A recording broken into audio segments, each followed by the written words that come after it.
স্বাগতম আপনাদের বাংলা গল্পের বাঙালিয়ানা ইউটিউব চ্যানেলের প্রথম গল্পে আপনাদের সাদরে আহ্বান জানাচ্ছি। আমি গল্প পাঠক যুধিষ্ঠির বাগ।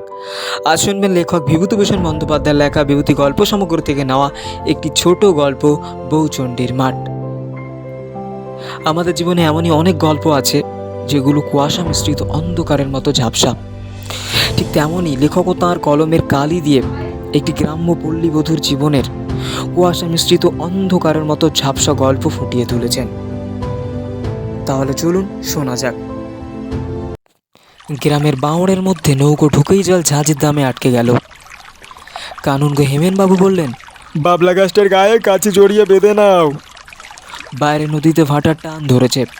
নাটা কাটার ঝোপে নিচের জল সরে গিয়ে একটু একটু করে কাদা বার হচ্ছে।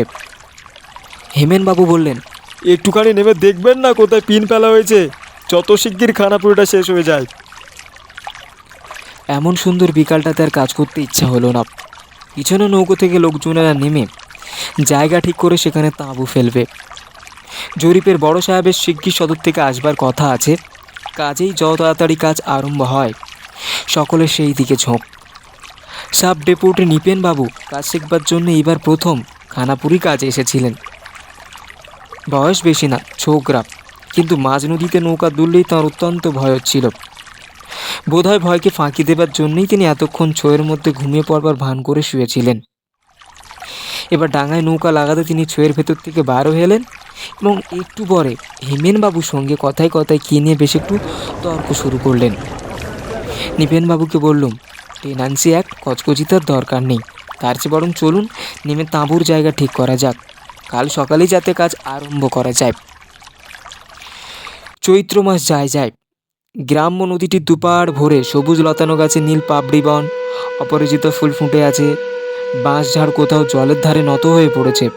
তলায় আকন্দ ঘেঁটু ফুলের বন ফুলের ডালি মাথায় নিয়ে ঝিরঝিরে বাতাসে মাথা দোলাচ্ছে। দুধারে রোদ পড়া কটা ঘাসওয়ালা মাঠের মাঝে মাঝে পত্রবিরল বাবলা গাছে গাংশালিকের ঝাঁক কিচকিচ করছে। নদীর বাঁ পাড়ের গায়ের গর্তের মধ্যে তাদের বাসা।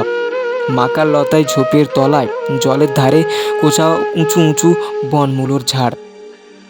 তাদের কুঁচো কুঁচো হলদে ফুল থেকে জায়ফলের মতো একটা গন্ধ উঠেছে। বেলা আর একটু পড়লে আমরা সেই বাঁওড়ের ধারের মাঠে তাঁবুর জায়গা কোথায় ঠিক হবে দেখতে গেলাম। নদীর ধার থেকে গ্রাম একটু দূর হলেও গ্রামের মেয়েরা নদীতেই জল নিতে আসে। আমাদের যেখানে নৌকোখানা বাঁধা হয়েছিল তার বাঁ ধারে খানিকটা দূরে মাটিতে ধাপ কাটা কাঁচা ঘাট। গ্রামের একজন বৃদ্ধ বোধহয় নদীতে গ্রীষ্মের দিনের বৈকালে স্নান করতে আসছিলেন। তাকে আমরা জিজ্ঞাসা করলুম, রসুলপুর কোন গাখানার নাম মশাই, সামনের এটা না ওপাশে? তিনি বললেন, আগে না, এটা হলো কুমুরে, পাশের ওটা আমডাঙ্গা। রসুলপুর হলো এগাগুলোর পেছনে কোষ দুই তফাতে আপনারা। আমাদের পরিচয় শুনে বৃদ্ধ বললেন, এই মাঠটাতে আপনারা তাঁবু ফেলবেন? আপনাদের জরিপের কাজ শেষ হতে হতো 5-6 মাস। আমরা বললুম, তা তো হবেই, বরং তার বেশি। বৃদ্ধ বললেন, এখানটা একটা ঠাকুরের স্থান, গায়ের মেয়েরা পুজো দিতে আসে। বরং আরেকটু সরে গিয়ে নদীর মুখের দিকে তাঁবু ফেলুন, নইলে মেয়েদের একটু অসুবিধে। বৃদ্ধের নাম ভুবন চক্রবর্তী। জরিপ আরম্ভ হয়ে গেলে নিজের দরকারে চক্রবর্তী মশাই দলিলপত্র বগলে অনেকবার তাঁবুতে যাতায়াত শুরু করে দিলেন। সকলের সঙ্গে তাঁর বেশ মেশামেশি ও আলাপ পরিচয় হয়ে গেল। তাঁর পৈতৃক জমাজমি অনেকে নাকি ফাঁকি দিয়ে দখল করেছে। আমাদের সাহায্যে এবার যদি সেগুলোর একটা গতি হয়, এই সব ধরনের কথা তিনি আমাদের প্রায়ই শোনাতেন। আমি সেখানে বেশি দিন ছিলুম না। খানাপুরির কাজ আরম্ভ হয়ে গিয়েছে। আমি সেই দিনই জেলায় ফিরব। জোয়ারের অপেক্ষায় নৌকা ছাড়তে দেরি হতে লাগলো। চক্রবর্তী মশাইও সেদিন উপস্থিত ছিলেন। কথায় কথায় জিজ্ঞাসা করলুম, এটাকে বউচণ্ডীর মাঠ বলে কেন চক্রবর্তী মশাই? আপনাদের কি কোনো? নিপেনবাবুও বললেন, এ ভালো কথা, বলুন তো চক্রবর্তী মশাই, পৌচণ্ডী আবার কি কথা, শুনিনি তো কখনো। আমাদের প্রশ্নের উত্তরে চক্রবর্তী মশাইয়ের মুখে একটা অদ্ভুত গল্প শুনলাম। তিনি বলতে লাগলেন, শুনুন তবে, এটা সেকালের গল্প, ছেলেবেলায় আমার ঠাকুমার কাছ থেকে শোনা। এই অঞ্চলের অনেক প্রাচীন লোকে গল্প জানে। সেকালে এ গ্রামে এক ঘর সম্পন্ন গৃহস্থ বাস করতেন। এখন আর তাঁদের কেউ বেঁচে নেই। তবে আমি যে সময়ের কথা বলছি সে সময় তাদের বড় শরিক পতিত পাবন চৌধুরী মশাইয়ের খুব নাম ডাক ছিল। এই পতিত পাবন চৌধুরী মশাই যখন তৃতীয় পক্ষের বিয়ে করে বউ ঘরে আনলেন তখন তার বয়স 50 পার হয়ে গিয়েছে। এমন যে বিশেষ বয়স তা নয়, বিশেষত ভোগের শরীর। 50 বছর বয়স হলেও চৌধুরী মশাইকে বয়সের তুলনায় অনেক ছোট দেখাতো।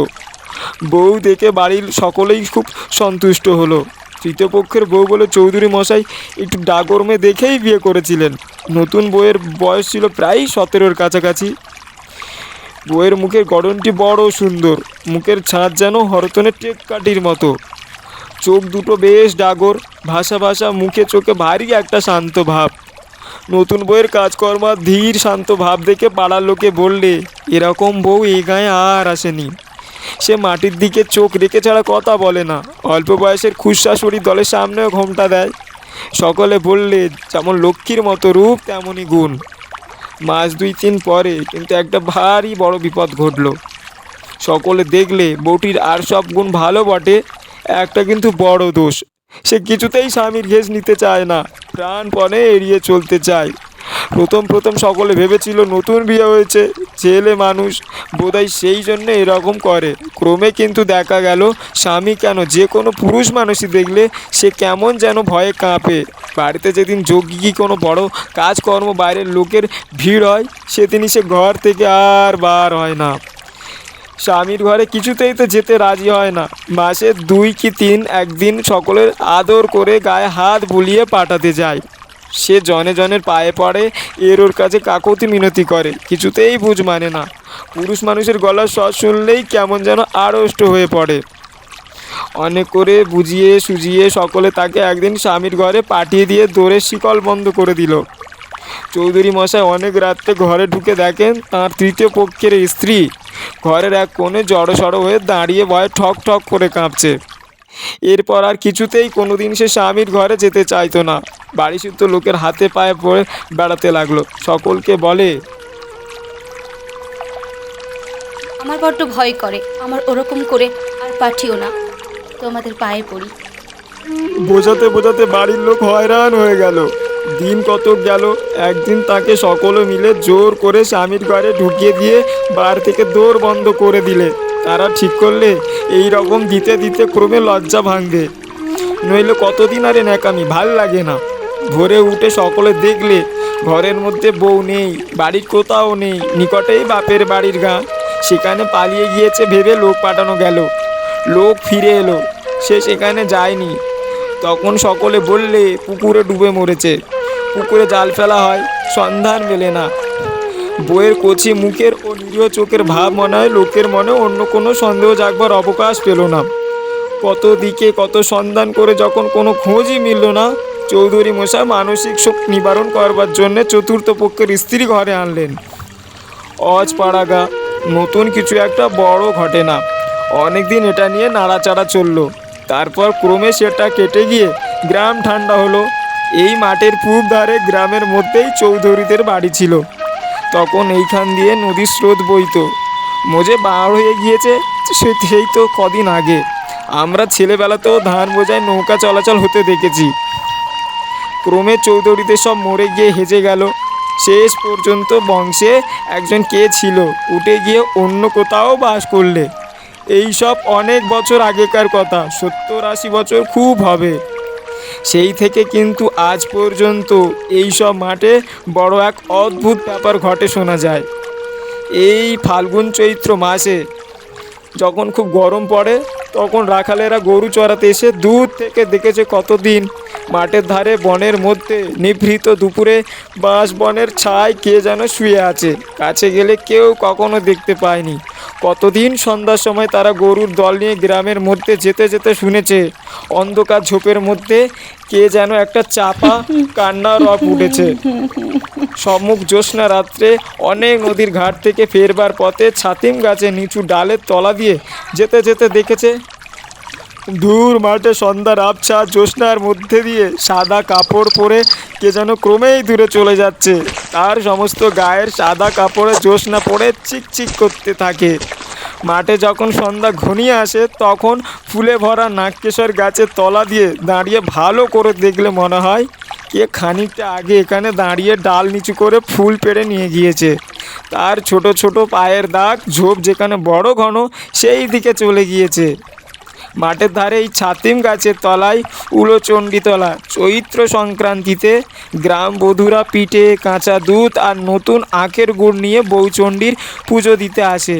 বউচণ্ডী সকলের মঙ্গল করেন, অসুখ হলে সারিয়ে দেন, নতুন প্রসূতির স্তনের দুধ শুকিয়ে গেলে ওর কাছে পুজো দিলে আবার দুধ হয়, কচি ছেলে সর্দি সারে, ছেলে বিদেশে থাকবার সময় চিঠি আসতে দেরি হলে পুজো মানত করবার পরই শিগগির সুসংবাদ আসে। মেয়েদের বিপদে আপদে তিনিই সকলকে বিপদ আপদ থেকে উদ্ধার করে থাকেন। চক্রবর্তী মশাইয়ের গল্প শেষ হলো। তারপর আরও নানা কথাবার্তার পরই তিনি ও আর সকলে উঠে চলে গেলেন। বেলা বেশ পড়ে এসেছে।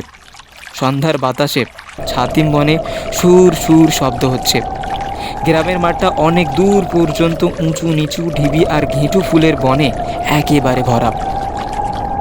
বাঁদিকে দূরে একটা পুরনো ইটের পাঁজার খানিকটা ঘন জিউলি গাছের সারির মধ্য দিয়ে চোখে পড়ল। নৌকর গুলিয়ে বসে আসন্ন সন্ধ্যায় ৮০ বছর আগেকার পলাতকা গ্রাম্য বধূর ইতিহাসটা ভাবতে লাগলুম।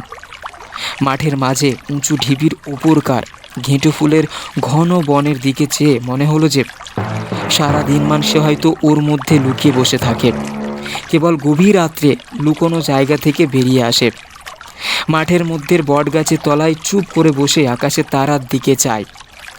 পাশের ঝোপের ফুটন্ত বন অপরিচিত ফুলের রঙের সঙ্গে রং মিলিয়ে নদী বয়ে যায়।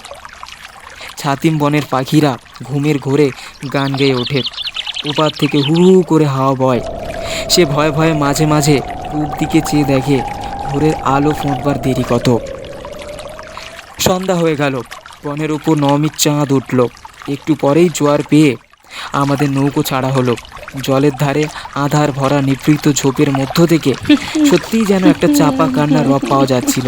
সেটা হয়তো কোনো রাত জাগা বনের পাখির কি কোনো পতঙ্গের ডাক। বাওড়ের মুখ পার হয়ে যখন আমরা বাইরে নদীতে এসে পড়েছি তখন পিছন ফিরে চেয়ে দেখি নির্জন গ্রামের মাঠে সাদা কুয়াশার ঘোমটা দেওয়া ঝাপসা জ্যোৎস্না রাত্রি অল্পে অল্পে লুকিয়ে চোরের মতো আত্মপ্রকাশ করছে। অনেককাল আগেকার সেই লজ্জা কুণ্ঠিতা ভীরু পল্লী বধূটির মতো।